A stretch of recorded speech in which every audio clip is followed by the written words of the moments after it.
That's some good tea. Hello, welcome back or welcome to my channel. Today we are going to talk about the books that I read in the month of August. I think that in total I read 7 books. I might be off on that. The good thing is that the month of August, I had no DNFs. So let's start off with the lower rating book, because really there was only one book that kind of disappointed me this month. I should have probably seen it coming, but yeah. So yes, unfortunately, La Belle et la Bête by Gabrielle de Villeneuve was my most disappointing read of August, which it wasn't even really that bad. I gave it 2 stars. I truly believe that I didn't enjoy it that much is because it's written in very old French, and it's kind of like reading an English classic where a lot of the vocabulary is very different, and I haven't practiced my French in a very long time. Past the whole language barrier thing, I also think that, surprisingly enough, for a book that's like, 110 pages, it was very boring, didn't have much in it either. Needless to say that this story is very different from the animated version that we watch of Beauty and the Beast. So basically it's about a young girl whose father is a merchant and has kind of run into some money problems and had to move his whole family out into the countryside, and he has a lot of daughters and a lot of them are not very happy about the new living situation. But he has one daughter who's extremely kind, and one thing leads to another. She ends up having to go live with a monster in a castle. Now, when it comes down to the whole monster in the castle thing, she barely interacts with him, and a lot of what happens at the castle is very like dreamlike. So on top of the fact that it was in an old French that I have a hard time reading, I barely understood what was happening as well. So yeah, I found myself being very bored a lot of the time that I was reading this book. But something that I did enjoy, and the reason why I didn't completely hate this book, is that it does go into a little bit more of how the beast came to be, why he was really cursed, and it was a lot more like political implications and fairies and magic involved, and I thought that that was really interesting. I do think that I will try this again, but first I need to practice my French a little bit more. Then 3-star reads, I only had one, and it was A Lady's Formula for Love by Elizabeth Everett. This is a romance book. I am not the biggest romance reader. From time to time, I do enjoy it, and I thought that this book had a really nice message in it. This book is about a woman who is widowed, and she's also very smart and has started this sort of, I wouldn't say covert society, but most people don't really know what they're actually doing there. They just think it's like a club of ladies who just enjoy themselves at their club talking about random shit, but they actually do like scientific advancements, and there is a like rioting group that is using this type of poisonous weapon, and they're asking Lady Violet to find an antidote for it. But because she's helping to fight back against this group, there have been a few attacks on her and her club, so she's appointed a bodyguard. So obviously this is a bodyguard and lady love thing. Overall, I think that the characters did not have a lot of depth. It's basically they meet, they fall in love, and bada bing bada boom, they're already trying to shag each other. That's basically why I gave this book 3 stars. Is like, it doesn't have much plot. It doesn't have a lot on the characters' side. There isn't a lot of depth to any of this. But what I really did enjoy is that there was a lot of talk about body positivity and self-love, that like you need to love yourself first before you can give yourself to anyone else, and that I completely agree with. So on that note, this book for me was light, it was nice, and it wasn't one of those books where it's a love affair and I was like, oh my god, why is she with him? He's terrible. No, like in this case I was like, oh, these guys are really good for each other. But basically all you're doing is reading about them trying to jump each other's bones. So it was a 3-star read, it was enjoyable, but overall like not phenomenal. Okay, 4-star reads. This one might come a little bit as a surprise, maybe not, I don't know. The Jasmine Throne by Tasha Suri. I think that in general the plot was very interesting. The world building, the magic system, and the political intrigue was amazing. But I feel like it lacked a little bit on the side of characters. The characters were mixed. There were some that were likable and some of them that were not so likable. But there seemed to be this jumping back and forth between you should like this character, but oh, they did something terrible, so now you don't like them. I don't think that that's a bad thing. But what kind of made it hard for me to deal with it was that the pace of this book was wonky for me. I think that I had a hard time with the flow of this story, on top of the fact that a lot of the characters, some of them seemed to like pop out of nowhere, some of them had a certain importance, but then like not so much. Like the idea, I could see the idea, but the execution for me was, I don't know, not as fluid, I guess. I don't know how to describe it. I know like people have been praising this and two other ones. I forget what I think it's She Who Became the Sun and Unbroken, I think. But they're like praising them as being these amazing sapphic fantasy books. I'm like, you know, like some stuff happens a little bit, but that's about it. I guess I should kind of say what the story is about too. So basically in this book, it's a maid servant who is working in this palace, and she is charged to take care of the princess of the emperor who rules over the empire, I guess. There are different branches, like different territories and regions, but he rules over all of them. And he hates his sister for reasons that you need to read this book to understand. But he's essentially trying to kill her without really trying to kill her. And the maidservant and the princess kind of become a part of a bigger revolution in this one territory that they are in. It's really complicated and I don't want to give too much away because that part I thought was very interesting. Anyway, still a wonderful book. I could talk on and on about this one, so we're gonna stop.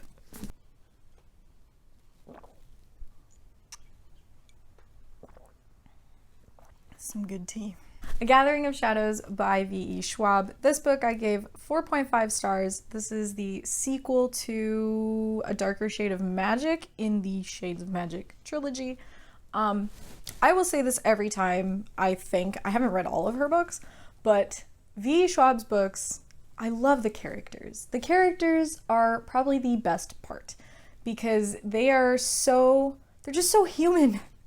They're flawed and you love them, and sometimes you're just like, why did you do that?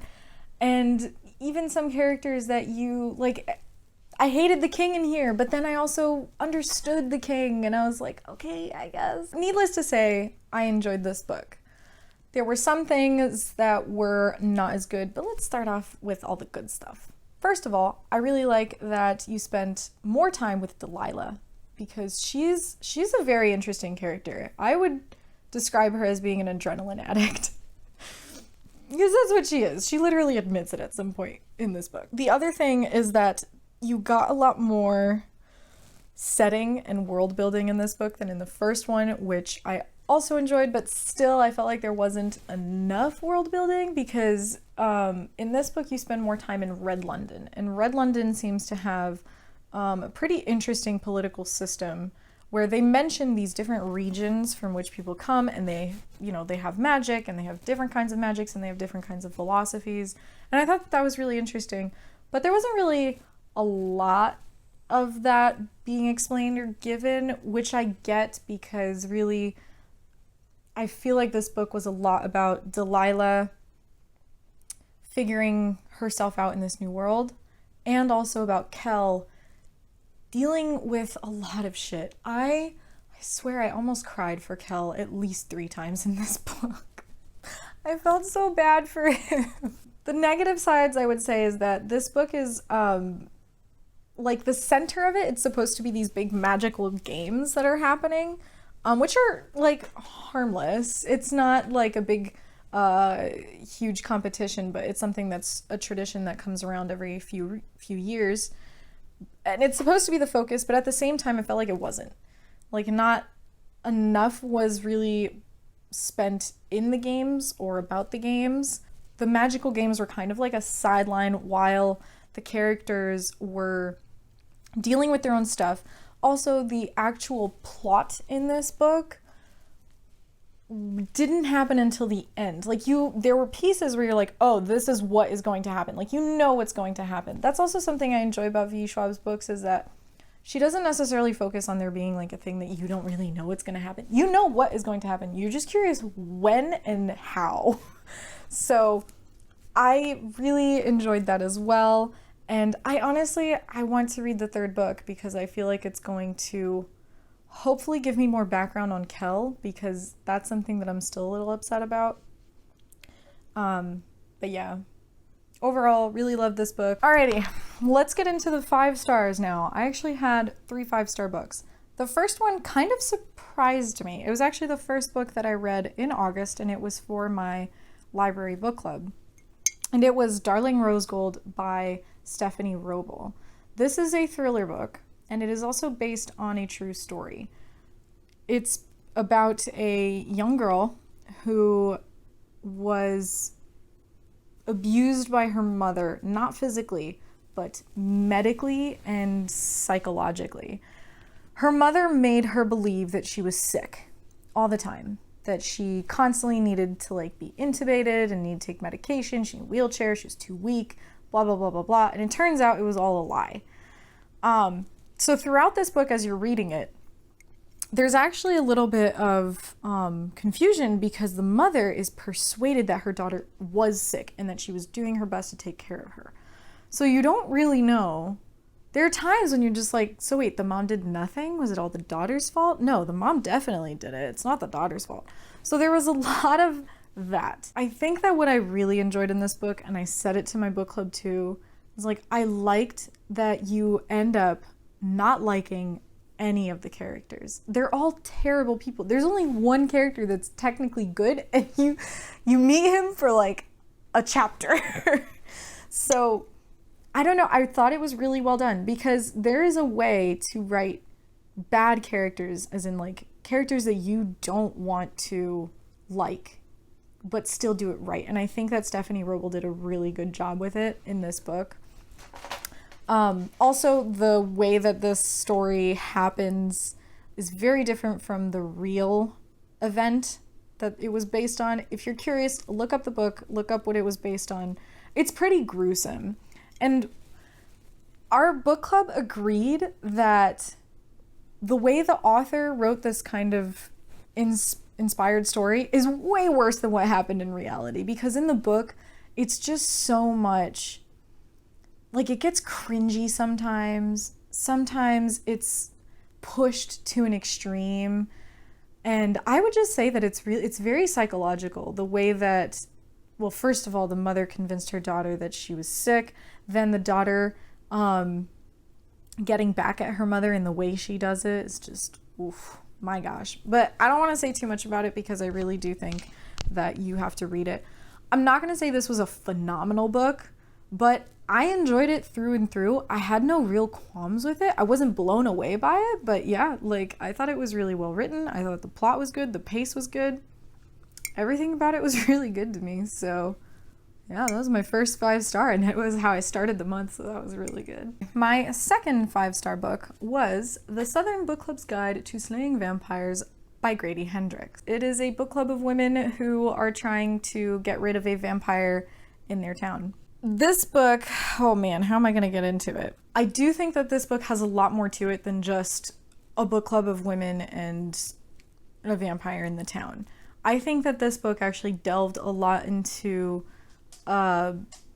criticism on suburban white families, because, and I saw some reviews on this where people were saying that it was sexist and racist, and I actually thought that it was pointing out those things, not being sexist and racist or whatever, because you're following your main character, Patricia, who is a married white woman with 2 kids, basic nuclear family in the 90s in America, living in the white suburbs. And she has her own struggles. She has her own mental struggles. And also, I mean, her husband does not acknowledge her in any way, shape, or form. At first, I thought he was okay, but then I was like, no, you're a dick. I hate you.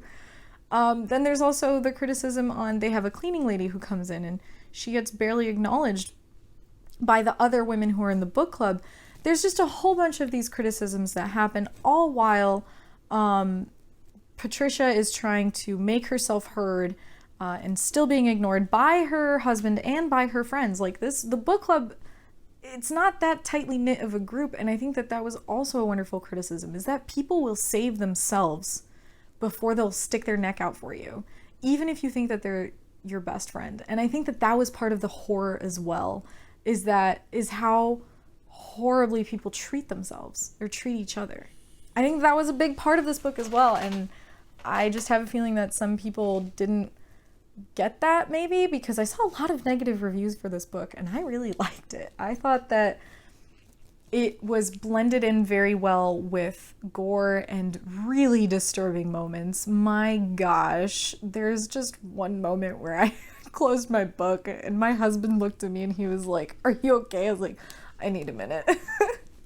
But it was really good. And I thought the ending worked well. You know, it's not happy, but it is satisfying. I guess I'll say that.